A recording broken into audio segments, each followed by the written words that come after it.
phụ hậu tê nổ tê chú nhau hỗ bê lúc tê chờ Việt Nam hát phụ hậu tàn trò bê trọng mô nhau thông phở can đủ đợi nó cú dầm bằng vàng phàng mấy ô tô rồng nông của chó lù nó thầu pi một chút thầu sầu mấy sang giang xa luôn ra có giờ ít tụ mông thầu cọp bù bê ít cho cứ tìm mông nhớ tuần tại lũ huyền Sapa lũ huyền mèo vàng ha lửa khó chờ chỉnh chúa chó tu lùa chỉnh chúa chó nà giữ chế chỉnh chúa ít xa mông chỉnh chú tàu bao chỉnh để qua dùa chẳng chúa tên xài một ô của bù ô trâu chón xài là tê tụ tôn hình tê tụn xài để qua cư tháo ký băng là chỉ một lần tỷ băng có mau xa có chỉ có bầu tờ có hạ u hạ nọ đó là có trưng gây tệ có trừ lụ lời bê mông khó tên mình nọ cú khá trông mẹ ta ra nó cú lụ băng chọn xài là băng mình cho của bù là mẹ yếu tông gây tệ lụ công tệ lụ băng mỗi rằng video nó chia sẻ hát tới lụ chú gì của mua chú kế sức chỉ是lùa cho bê chọn xài là bê cho của bù mà mẹ ở tôi rong nông cú rằng video nó thầu pi một chút thầu sầu mình sang giang xa luôn ra khá cho số linh số tuổi ta cú yếu chỉ thẳng đằng đầu cú yếu hạ của giờ ha trâu luôn ra sư trên đấy thâu luôn tới nó nổ chứ nhớ trong tới lũ huyền Sapa công an tàu tê cú chọn đỡ ha sang đỡ trả lời là tê sang đỡ tua cho cú là cú yếu mua trang đỡ nhện trâu bê trồng mông thông phở can đu chú xanh giờ bê cho mông Việt Nam bê số linh số tù tàu bù tàu bao tàu nó đại có sai nó chỉ giờ trang đỡ cứ công an thị trấn Sapa tê cú liền đỡ tua cho cú nè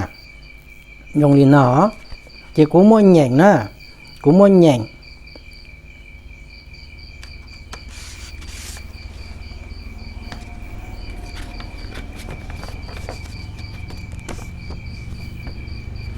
đâu trời ở nè mẹ ở tôi rong nông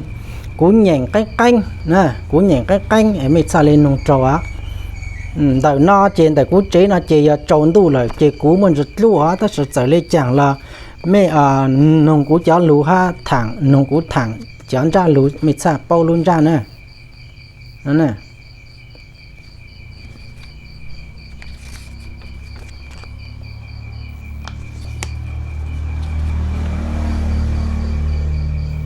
đó mẹ phụ chế mẹ muốn chia sẻ nữa ý trong phong gì nữa muốn chia sẻ cú nhìn trang tới cứ công an thị trấn Sapa tây tua sang đồ cú tàng chế cú mạng lấy lùi thẳng mình rồi lù tạo căng ở mẹ ô tô trong nông nữa cú nhìn trơn dài đi chọn tới cứ sâu ô lù nhá lang cho rồi hỗn nọ em mẹ cho cứ bao lù nhá lang nó là mẹ ô tô trong nông á cú nhớ nhìn cái canh của cho nông sang giang sa rồng nè công an tỉnh Lào Cai công an thị xã Sapa Cộng hòa xã hội chủ nghĩa Việt Nam độc lập tự do hạnh phúc số 1110 công an thị xã về việc trả lời đơn cho công dân Sapa ngày mùng 8 tháng 7 năm 2022 kính gửi Hoàng Văn Bảng nó chỉ cú nè địa chỉ Thông Nam Rông Men Nam Rông Lâm Đồng số điện thoại 0971412801 công an thị xã Sapa nhận được đơn đề nghị ngày 14 tháng 2 2022 của ông Hoàng Văn Bảng địa chỉ Thông Nam Rông Men Nam Rông Lâm Đồng số điện thoại 0971412801 nguồn đơn nhận qua đường bưu chính. Nội dung đơn: ông Hoàng Văn Bảng phản ánh từ năm 2016 đến 2022 xảy ra nhiều vụ bắt ép kéo các cô gái Mông về làm vợ tại Sapa gây bức xúc cộng đồng Mông. Gần nhất là vụ ngày 6 tháng 2 2022 của cháu Hạng Thị Mai 16 tuổi tại tổ 2 phường Sapa, thị xã Sapa, tỉnh Lào Cai. Ông Hoàng Văn Bảng cho rằng đó là hành vi vi phạm nghiêm trọng về quyền tự do hôn nhân và gia đình.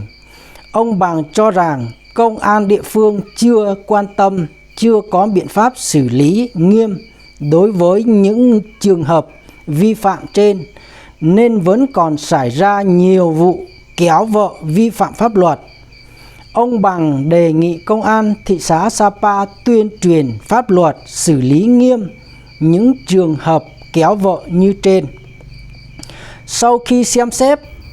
đơn kiến nghị phản ánh qua thực tế công tác phối hợp tuyên truyền phổ biến giáo dục pháp luật và qua những công tác thi hành pháp luật về bảo đảm an ninh trật tự theo chức năng, nhiệm vụ, thẩm quyền, luật định, Công an thị xã Sapa trả lời đơn kiến nghị phản ánh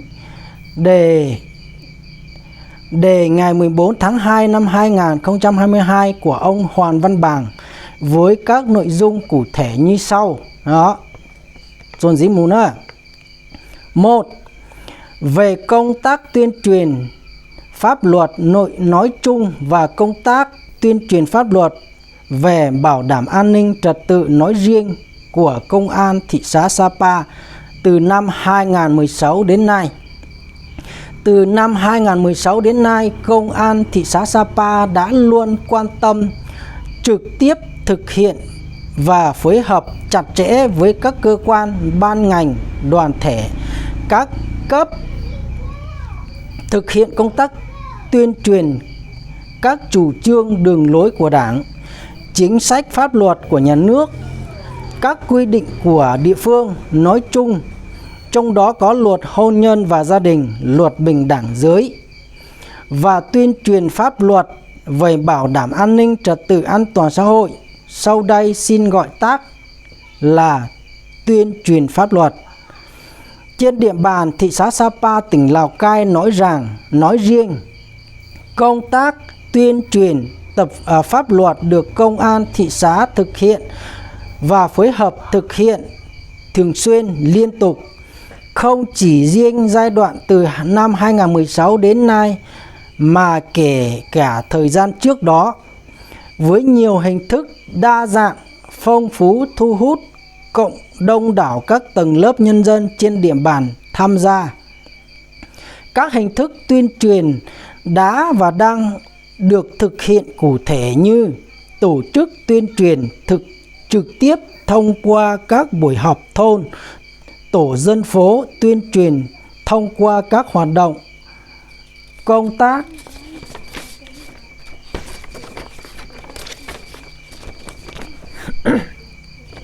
xây dựng phong trào toàn dân bảo vệ an ninh Tổ quốc thông qua tác giải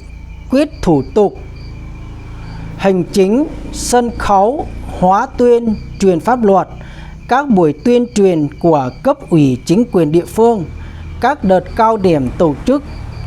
tuyên pháp luật của các cấp, các ngành trên địa bàn, tuyên truyền trực quan thông qua treo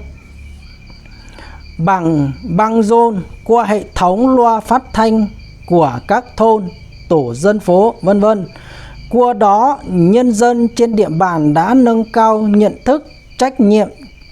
trong chấp hành các chủ trương, đường lối của Đảng, chính sách pháp luật của nhà nước, các quy định của địa phương. Nhiều hủ tục, tập quán lạc hậu không còn phù hợp với sự phát triển của xã hội hiện đại và các quy định của pháp luật đã được nhân dân chủ động thay đổi, cải cách. Qua công tác tuyên truyền pháp luật, tục bắt vợ được tuyệt đại đa số đồng bào dân tộc Mông trên địa bàn nắm, hiểu và không còn duy trì thực hiện. Cùng với đó, việc cưới hỏi được nhân dân thực hiện theo đúng phương thức truyền thống phù hợp theo quy định hiện hành và phù hợp với quy định nếp sống hiện đại. Tuy nhiên, thời gian gần đây, tục bắt vợ có tình trạng bị lợi dụng không đúng với quy định pháp luật hiện hành, truyền thống, bản sắc văn hóa dân tộc Mông, Trước tình hình đó, lực lượng công an thị xã Sapa đã phối hợp với các cấp, các ngành vào cuộc quyết liệt và tùy tính chất, mức độ vi phạm đã tiến hành điều tra, xác minh theo đúng chức năng, nhiệm vụ, thẩm quyền, quy định, đề xuất, xử lý nghiêm minh các trường hợp vi phạm theo luật định, tuyệt đối không bỏ lọt tội phạm, không làm oan sai người vô tội. 2. Công tác xử lý của Công an thị xã Sapa, tỉnh Lào Cai đối với các vụ việc quan đến việc lợi dụng tục bắt vợ, cách gọi khác là kéo vợ, xảy ra trên địa bàn thị xã thời gian gần đây. Đối với vụ kéo vợ xảy ra ngày 6 tháng 2 năm 2022 của cháu Hạng Thị Mai, 16 tuổi, tại tổ 2 phường Sapa, thị xã Sapa, tỉnh Lào Cai, như đơn của ông Hoàng Văn Bằng phản ánh. Qua công tác xác minh của Công an thị xã Sapa, tỉnh Lào Cai, ngày 6 tháng 2 2022 trên địa bàn thị xã Sapa, không có vụ kéo vợ nào liên quan đến trường hợp công dân có họ tên Hạng Thị Mai như nêu trong đơn phản ánh. Tuy nhiên, trước khi nhận được đơn của ông Hoàng Văn Bằng vào ngày 6 tháng 2 năm 2022, trên mạng xã hội Facebook và YouTube xuất hiện đoạn tin có nội dung phong tục Tết kéo vợ của dân tộc Mông Sapa 2022, cùng với nhiều bình luận trái chiều phản cảm gây ảnh hưởng đến tình hình an ninh trật tự trên địa bàn. Ngay sau khi phát hiện vụ việc trên không gian mạng, lãnh đạo Công an thị xã Sapa đã lập tức chỉ đạo tổ chức lực lượng công an cơ sở tiến hành xác minh rõ. Qua công tác xác minh được biết người bị kéo là chị Hạng Thị M. Nó có nó chè lùi nụ chú chè lùi sầu luôn bề mình đó, Hạng Thị M. Sinh ngày 04 tháng 2 năm 2005, 17 tuổi, trú tại tổ 2, phường Sapa, thị xã Sapa, tỉnh Lào Cai, đi chơi cùng bạn đến khu vực tổ 5, phường Hàm Rồng, thị xã Sapa,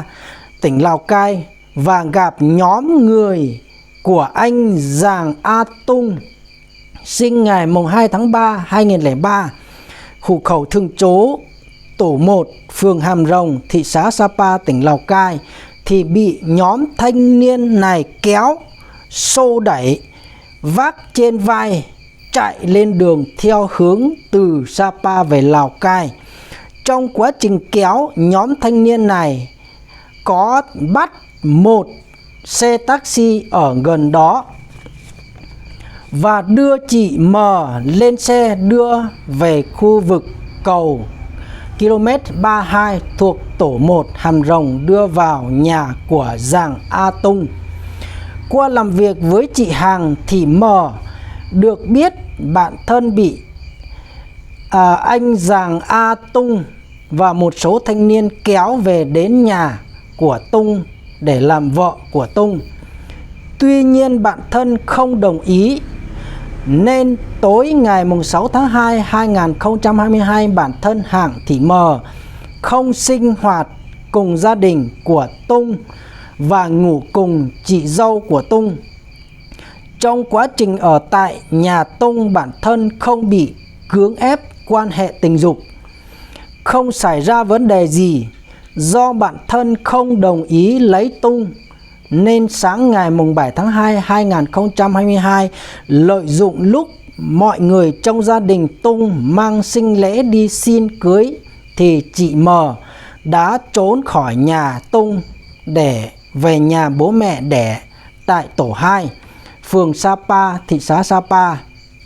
phường Sapa, thị xã Sapa, tỉnh Lào Cai. Khi gia đình của Tung đến gia đình của chị M tại địa chỉ trên vào sáng 7 tháng 2 2022, thì cũng là lúc chị M đến nhà và lúc này bố mẹ của chị M mới biết chuyện con gái bị Tung kéo đi. Đồng thời bố mẹ chị M cũng không đồng ý việc cưới hỏi của gia đình Tung, với lý do chị M chưa đủ tuổi theo quy định pháp luật và cũng không có kiến nghị gì thêm với cơ quan chức năng. Qua công tác xác minh nhận thấy vụ việc chưa đến mức xử lý theo quy định pháp luật, nên lực lượng công an thị xã đã phối hợp với cấp ủy chính quyền địa phương tuyên truyền vận động gia đình không tạo hôn, tuân thủ quy định của pháp luật và hôn nhân gia đình, giữ gìn truyền thống văn hóa của địa phương của dân tộc Mông và không xảy ra phức tạp liên quan đến tình hình an ninh trật tự trên địa bàn. Ngoài ra từ 2016 đến nay, cơ quan cảnh sát điều tra công an thị xã Sapa đã tiếp nhận,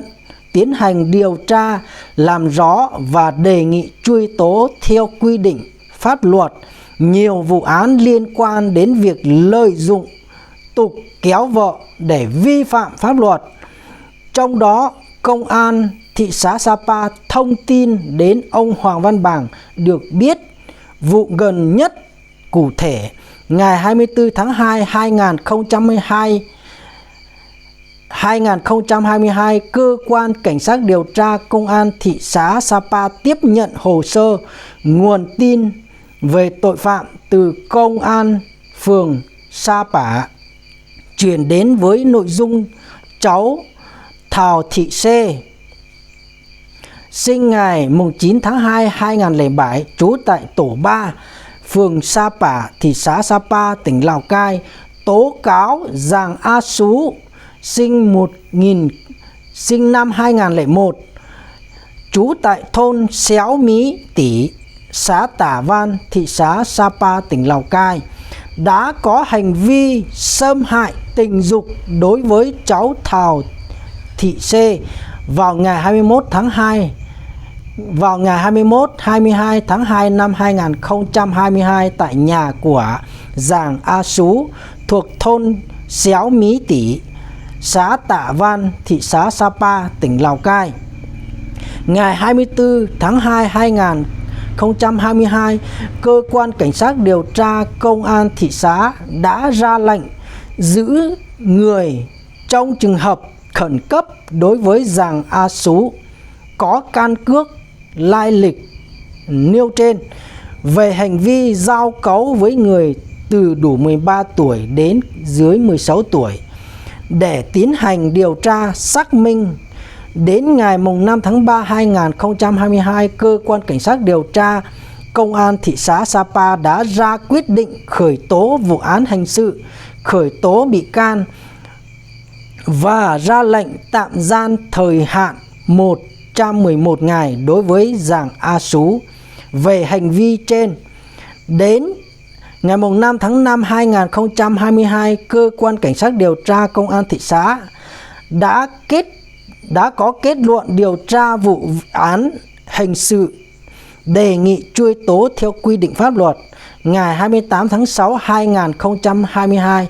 Tòa án Nhân dân thị xã Sapa đã xét xử vụ án hình sự. Kết quả, Giàng A Sú bị Tòa án Nhân dân thị xã Sapa, tỉnh Lào Cai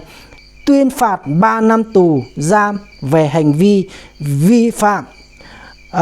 tội giao cấu với người từ đủ 13 tuổi đến dưới 16 tuổi.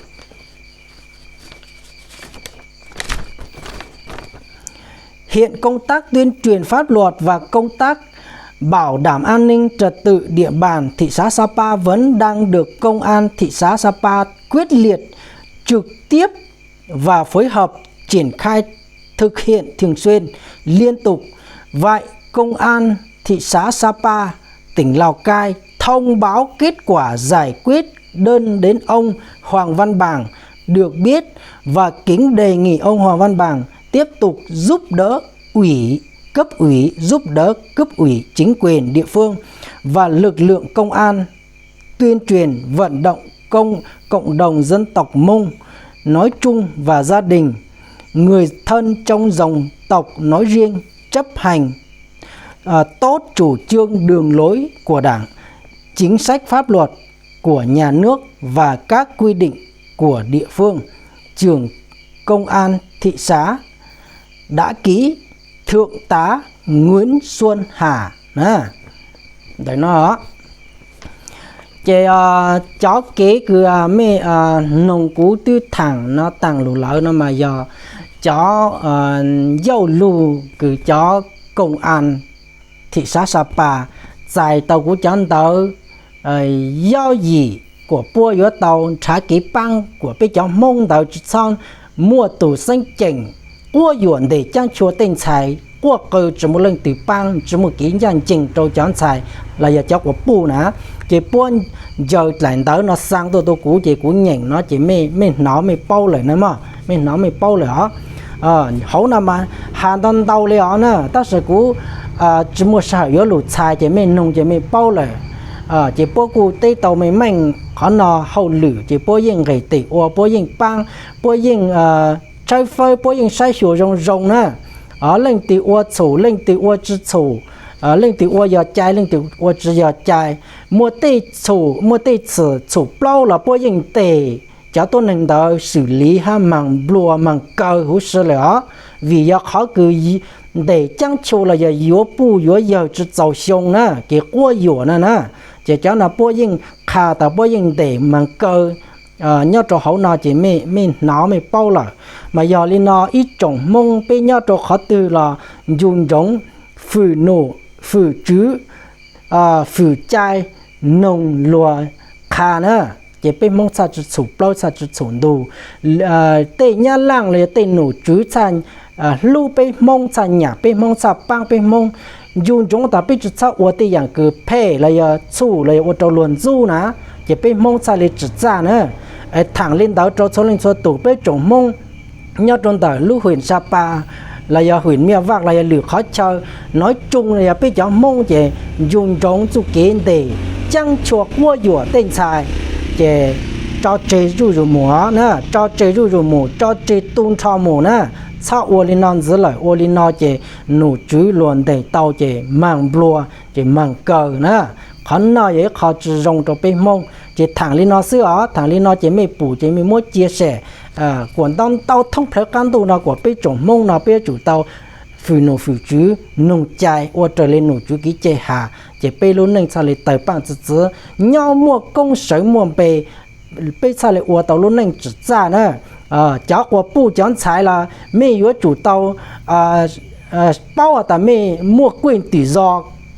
quyền con người ha ná quyền công dân ha ná giờ lên từ qua yếu mấy chân nhà qua yếu để trang cho chỉ mấy mua quyền khiếu kiện khiếu nại ná nè chỉ mấy bao chỉ mấy hú tua đó cũ giờ lên từ trò qua yếu để trang cho hú tua đó cũ chỉ cũ mà kha chú ý cho mấy nè cũ số máy 0971412801 nè đó